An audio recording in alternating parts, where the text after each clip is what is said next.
भक्ती कोणासारखी असावी तर छत्रपती शिवाजी महाराज यांच्यासारखी भक्ती असावी, ज्यांनी स्वराज्यावर एवढं प्रेम केले आणि संपूर्ण जीवन त्यांनी स्वराज्यासाठी समाजासाठी त्यांनी संपूर्ण जीवन स्वतःसाठी काहीच केलं नाही तर सर्व समाजासाठी आणि हे हिंदवी स्वराज्य स्थापन करण्यासाठी घालवलेलं आहे।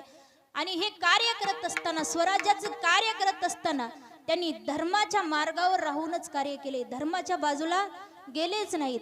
प्रत्येक कार्य करत असताना त्यांनी मुखामध्ये जगदंब भवानी मातेचा उल्लेख केल्यानंतरच त्यांनी प्रत्येक कार्य केले आणि धर्माच्या मार्गात राहून।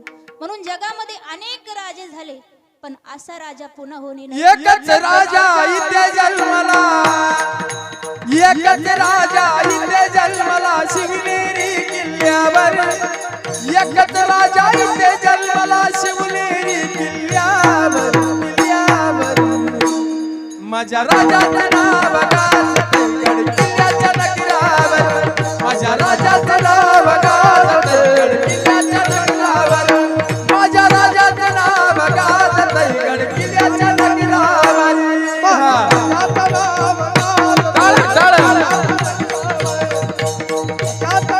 टाळी वाजवा सर्वांनी, टाळी वाजवा।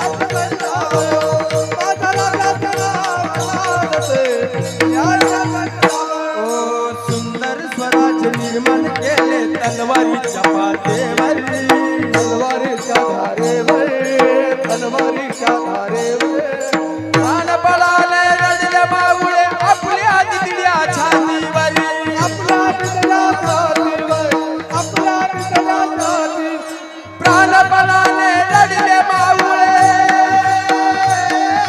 प्राण पळाले रडले मावळे भरोसा त्या राजावर, राजावर माझ्या राजाचं नाव गाजतंय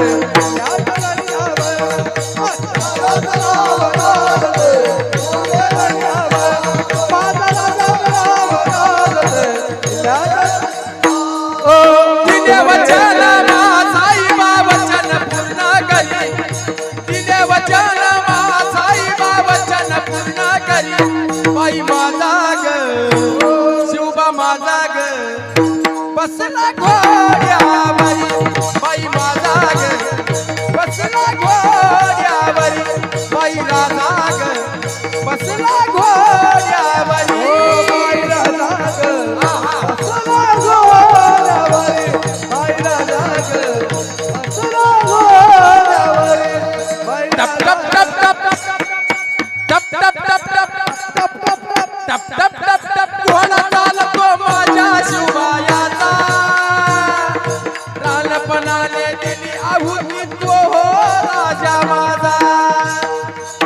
ओ तिने वचन साईबा, तिने वचन साईबा वचन पूर्ण करी, बाई माझा ग बाई माझा ग बसला घोड्यावरी, बाई राजा ग बसला घोड्यावरी, बाई राजा ग बसला घोड्यावरी, राजा ग बसला घोड्यावरी, घोड्यावरी घोड्यावरी। वा क्या बात है, जोरदार एवढ्या जोराने टाळ्या वाजवा, कारण गायला असं एक नंबर गायन केलेलं आहे। आणि आपल्या राजाचं चरित्रच असं आहे, राजाचं कार्यच असं आहे की त्यांच्याविषयी ऐकताना, त्यांचं गीत ऐकत असताना, गात असताना प्रत्येकाचं रक्त सळसळल्याशिवाय राहत नाही, कारण चरित्रच त्यांचं एवढं श्रेष्ठ आहे। त्यांच्यासारखा राजा होणेच नाही। जगात अनेक राजे झाले, प्रत्येक राजाच्या दरबारामध्ये स्त्रिया नाचल्या, पण एकमेव छत्रपती शिवाजी महाराज असे घडून गेलेले आहेत। असं त्यांनी इतिहास घडवला की त्यांच्या दरबारामध्ये एकदाही बाई नाचली नाही, कारण त्यांनी प्रत्येक स्त्रीला परस्त्रीला माते समान, आपल्या बहिणी समान मानायचे। कारण मा जिजाऊ साहेबांनी त्यांना शिकवलं होतं की परस्त्रिया सदा बहिणी माया ही शिकवण दिलेली होती। म्हणून असा श्रेष्ठ पुत्र आपल्या घरी जन्माला यावा, असा श्रेष्ठ भक्त आपल्या घरी जन्माला यावा वाटत असेल तर ही जबाबदारी आहे माता पित्याची। आई बापांनी तसे श्रेष्ठ संस्कार दिले पाहिजेत। आई बापांनी लहान मुलांना कीर्तनाला घेऊन आलं पाहिजे, भजनाला घेऊन आलं पाहिजे, लहान वयात त्यांच्या गळ्यात तुळशीची माळ घातली पाहिजे। बघा हे लहान मुलं किती लहान वयामध्ये, हे अगदी योग्य वयामध्ये परमार्थात आलेत. असंच तुम्हीही तुमच्या मुलांना, कारण धन्य माता पिता तयाचे उगच कोणालाही म्हणत नाहीत. तुम्हीही त्या लायकीचं वागलं पाहिजे. आपल्या मुलांना योग्य संस्कार द्या. पण हल्लीची भक्ती अशी बिघडत चालली. हल्लीची भक्ती कशी झाली? पिक्चर सारखी, सिनेमा सारखी भक्ती झाली की माणसाला जास्त मेहनत कष्ट घ्यावं वाटत नाही.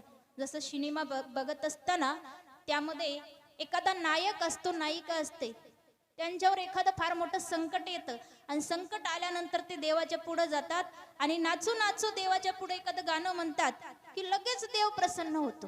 ते पाहून आता हल्ली लोकांना वाटते की आम्ही देवाची आरती केल्याबरोबर देवानं प्रसन्न व्हावं, देवाचं भजन केल्याबरोबर देवानं लगेच प्रसन्न होऊन वरदान द्यावं. पण आयुष्यभर आपल्याला परमार्थ करावा लागतो, तेव्हा मग शेवटी आपल्याला फळ प्राप्त होत असतं.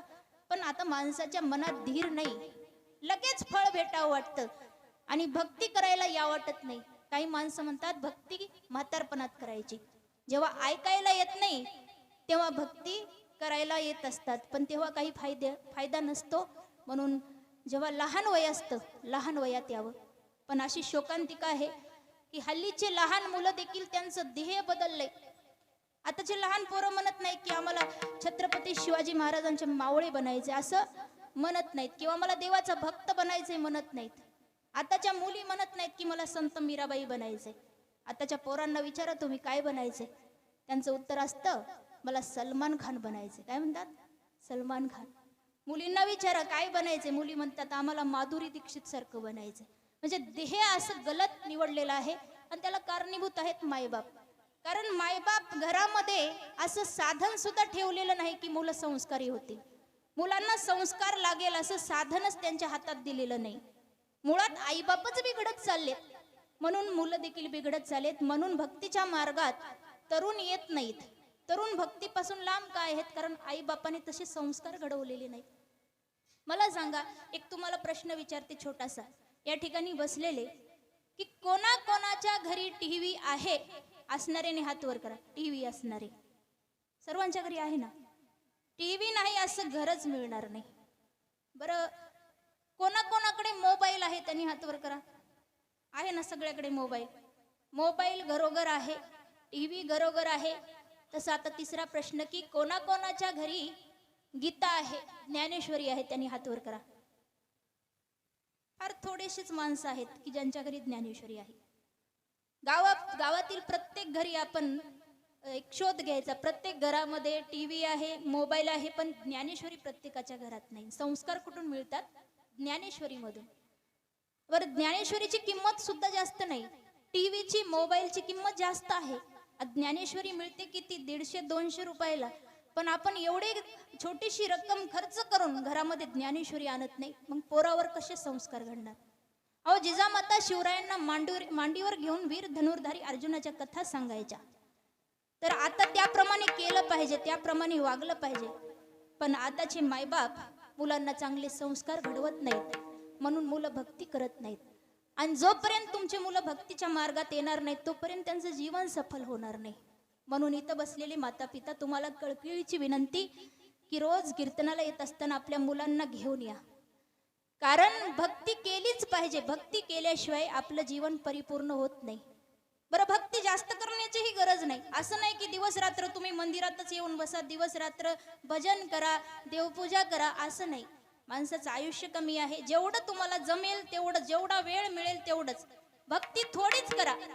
जरुरी नाही की 2-2 तास देवपूजा करा, 5 मिनिट देवपूजा, पण मनाभावातून. भक्ती थोडीच करावी पण चांगली. नाहीतर एक पहिलवान होता, महाराष्ट्रभर गाजलेला पहिलवान. त्याला एक जणांना विचारलं, काय रे तू पहिलवान आहेस तर मग तुला दूध प्यावं लागत असेल?